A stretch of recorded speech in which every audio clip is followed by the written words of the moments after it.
سلام به همه شما همراهان و عزیزان من در چنل راز. امیدوارم هر کجای دنیا هر ساعت از شبانه روز که هستی حالی خوب، لبی خندون و دلی شاد داشته باشی و امروز آرامش نقش بزرگی توی زندگیت داشته باشه. چند ثانیه سکوت میکنم تا تمرکز کنی، تجسم کنی، تخیل کنی هر آنچه که در انتظار به دست آوردنش هستی.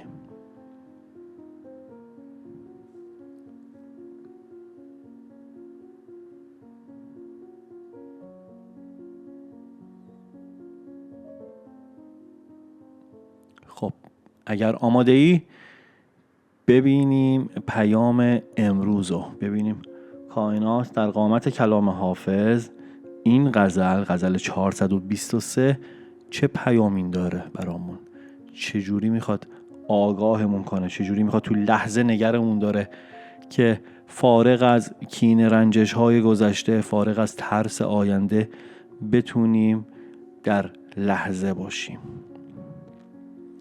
دوش رفتم به در میکده خواب آلوده، خرقه تر دامن و سجاده شراب آلوده. میگه هر از گاهی توی زندگی، اونقدر توی روزمرگی زندگی، این زندگی مدرن غرق میشیم که یادمون میره که هر از گاهی لازمه که یک خونه تکونی داشته باشیم. هر از گاهی باید یه دستی به سر و کوش افکار خودمون بکشیم، بتونیم خودمون رو تنظیم کنیم، این فرکانس خودمون و موج فرکانس خودمون رو با هستی و طبیعت بخوایم کوک بکنیم. برای اینی که توی بیت اول میگه دیشب خسته و نیمه بیدار تا میکده رفتم، اون لباس زهد و جانمازمم به شراب آغشته بود. در واقع حافظ داره میگه هیچ کی کامل نیست. همون نشونه های از خطا و غفلت داریم، این در همه ما هست. میگه اما همین که به سوی حقیقت قدم برداری شروع پاکیه. آمد افسوس کنان مغبچه باده فروش، گفت بیدار شو ای رهروی خواب آلوده. میگه توی میونه خواب غفلت یه ندای درونی منو صدا زد، میگه به اندازه کافی خوابیدی، بسه، وقتشه که بیدار بشی. توی دنیای امروز هم بعضی موقع پیش میاد برای من و تو یه صدای درونی میگه بسه، نمیخواد ادامه بدی، نمیخوای اون جنگو بخوای بری توش ادامه بدی. شستشویی کن و اونگه به خرابات خرام، تا نگردد ز تو این دیر خراب آلوده. شروع هر فصل تازه توی زندگی نیاز به خونه تکونی داره. برای قلب و اندیشه من و تو هم این شستشوی معنوی ضروریه. یعنی هر از گاهی باید بخوای یه سری به خودت بزنی، بخوای یه حالی از خودت بپرسی، ببینی چندی یه 2 تا 4 تا مالی بکنی، یه سری به حساب کتاب دلت بزنی، ببینی چقدر جلویی، چقدر بدهکاری، چندی با خودت. ببین آخرین باری که واقعا به درد دل خودت گوش دادی کی بوده؟ روزمره ها، عادت ها و حرف مردم جهت زندگی تو تعیین میکنه یا اون بینش و دانش خودت؟ چقدر اسیر حرف مردمی، چقدر داستان داری با این دنیای مجازی. یاد باد آن که چو چشمت به عتاب آلوده، دل من با سر زلفت به خطاب آلوده. هر کس خاطره‌ای داره از عشق، شکست یا آرزو. با شستشوی دل حتی غبار روی اون رو هم میتونه پاک کنی. بعضی موقع فکر میکنی یک زخم سنگین داری، میگی این که دیگه خوب نمیشه، این فکر که دیگه از سرم بیرون نمیره. ولی وقتی عمیق‌تر نگاه کنی به ماجرا، به داستان خودت، پیام داری میگه حتی اون رو هم که فکر میکنی درش تغییری به وجود نمیاد، میشه درستش کرد، میشه بروزش کرد. همون میتونه بشه سکوی پرتابت. قبل اینکه بخوام پیام این غزل رو بگم، اول اینو بگم که این غزل طوری که مشخصه در دوره بلوغ فکری حافظ سروده شده. دغدغه ریاکاری، پوشیدن نقاب و فرار از صداقت دیروز و امروز بشر رو داره نشون میده و این سروده ها در دوران میانسالی یا کهنسالی حافظ بوده. اون پختگی درش مشخصه. حافظ میگه ارزش واقعی انسان به صداقت و بیداری دله، نه ظاهر. و تحلیل و تفسیر این غزل خودش دقیقا مثل یک روان درمانی عمیقه. میگه خودت باش، بیریا، هر چی که هستی خودت همون باش. نه یا وقت و انرژی و زندگی تو بابت چیزی که دوست داری باشی نذار. یعنی نه یا دنبال این نباش که ظاهر رو بخوای درست کنی، چون درست کردن ظاهر هزینه داره، پول میخواد، وقت میخواد، انرژی میخواد و چون فقط ظاهریه هم موندگار نیست و هم حفظ کردن چنین ظاهری کار به شدت وقتگیریه. میگه آقا جان نکن، قربون شکلت برم، دنبال این نباش که بخوای فقط ظاهر رو درست کنی، وقتگیره. اگه سیاست داشته باشی خود واقعیتی، نه به خاطر اینکه بگم آدم خوبی باشیم خودمون باشیم. بابا کار ساده تریه، وقت کمتری میخواد، هزینه کمتری داره وقتی خودت باشی.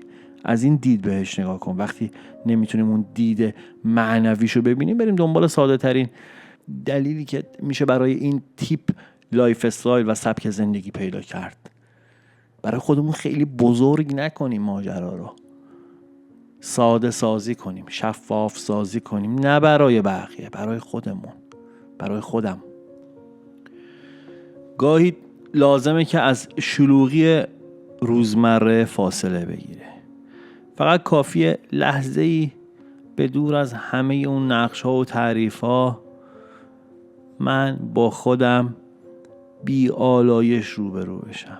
احساس میکنم اون نقطه ساده جایی فراتر از هیاهوی بیرونی خونه بی درد سر خودم باشه.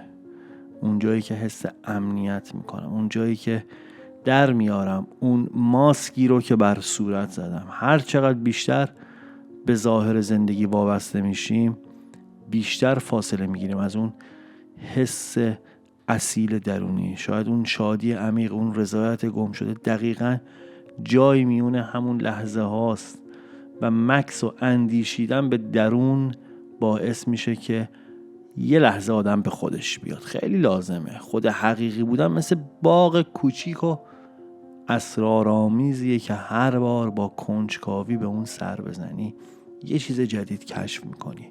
خاطره های گم شده دیدید، حس کردی دیگه. داری زندگی تو میکنی، یه لحظه با خودت آروم میشی، یه دفعه میبینی یک تصویر جلو چشت میاد، یک کتابخونه، میری تو دوران کتابهای مدرسه، داری یک زندگی رو داری انجام میدی، یه دفعه میبینی میری تو اسباب بازی‌های کوچیکی خودت، اون موقعی که چند سالت بود، بیشتر نبوده، 4-5 سالت بوده، واسه من زیاد پیش میاد. بعد یه دفعه میبینم یک سادگی اون موقع بوده، بعد میام اونو یک دفعه اون تصویر رو با تصویر امروز مقایسه میکنم، میگم خدایا چقدر تفاوت. کار ندارم که انسان بزرگ میشه، در حال پیشرفته، در حال تکامله، ولی یک لحظه های ناب زندگی، یک مزه ها، یک بوها، یک خاطرات زنده میشه و این همون زمانیه که یک شهود از عالم غیب میاد بهت میگه که با یه بشکن زدم به خودت بیا، یه تلنگر بهت میزنه، میخواد بگه بابا دنیا رو اینقدر جدی نگیر، اینقدر قضیه رو پیچیده نکن، بیا بیرون از فکر اون ماجرا. بلدی این لحظه حال دلتو خوب نگه داری با همین یه خاطره. این تلنگره. بعضی موقع طرف خواب میبینه، یک خواب وحشتناک، خواب میبینه که فلان اتفاق بد توی زندگیش رخ داده، به خدا که لحظه‌ای که چشمو باید باز کنی فقط باید شکر بکنی که خدایا لحظه‌ای رو به من نشون دادی که میتونه چقدر اوضاع بد باشه و اون تو خواب بوده. من معتقدم بزرگترین هدیه، بزرگترین نعمت اینه که من و تو خواب بد ببینیم. لحظه ای که چشو باز میکنی هوشیار میشی، با دنیای مادی یکی میشی و میفهمی خواب بوده و یه آخیش از ته دل میگی و زندگی رو ادامه میدی. اینا همه پیامه، اینا همه نشونه است. در واقع توی دنیای امروز که ظاهر و تظاهر بعضن همه چیزو میبلعه، شاید همین مواجه شدن بیواسطه با خودت غنیمتی باشه برای تجربه حس آرامش، نه از جنس تنهایی یا از جنس ملاقات با حقیقت زندگی، جایی که میتونی با همه تفاوت‌ها خود شخصی تو بپذیری.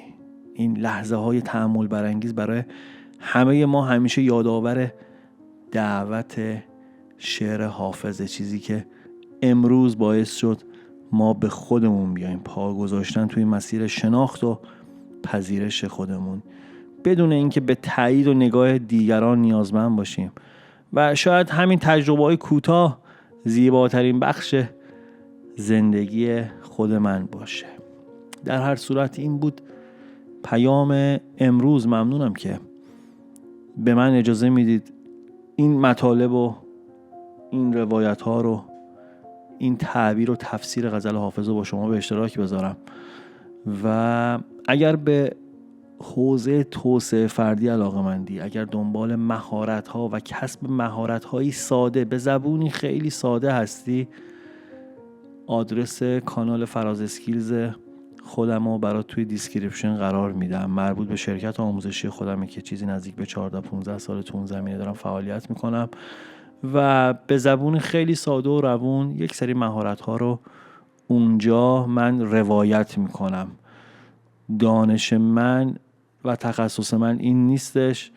گروهی تحت عنوان یک هیئت علمی منابع رو جمع‌آوری، تالیف و تحقیق میکنم و من راوی هستم. اونجا هم خوشحال میشم که ببینمتون. پروردگارا مرا به بزرگی چیزهایی که داده ای آگاه کن، تا کوچکی چیزهایی که ندارم آرامشم را برهم نزند. پروردگارا اگر قرار است بسازیم قدرت ما و اگر قرار است بسوزیم طاقت ما عطا بفرما. پوینده باشی و پایدار.